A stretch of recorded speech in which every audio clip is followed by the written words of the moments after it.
अब आपसे हमारा एक सवाल है, क्या आपने कभी सोचा है कि अदालतों का इंसाफ भी कॉपी पेस्ट हो सकता है?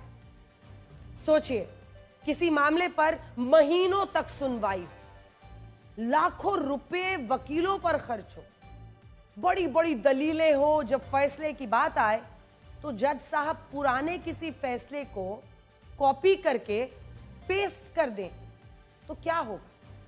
सिंगापुर की कोर्ट ने भारत के पूर्व चीफ जस्टिस ऑफ इंडिया दीपक मिश्रा के एक फैसले को रद्द कर दिया और उन पर गंभीर आरोप लगाए।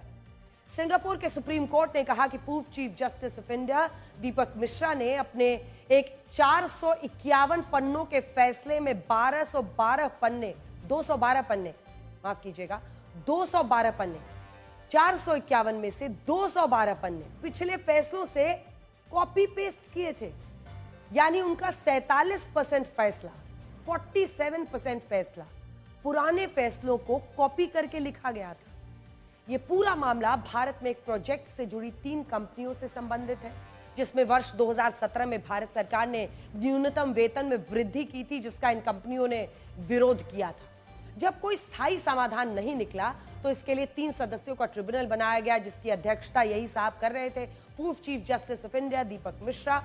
और अपने फैसले में उन्होंने वेतन वृद्धि को सही माना था। इस फैसले को उस वक्त चुनौती दी गई। सिंगापुर के सुप्रीम कोर्ट ने स्वीकार किया कि इस फैसले में उन्हीं तर्कों का इस्तेमाल किया गया था जो इस तरह के मामलों में पहले भी दिए गए, जिनकी अध्यक्षता दीपक मिश्रा ही कर रहे थे।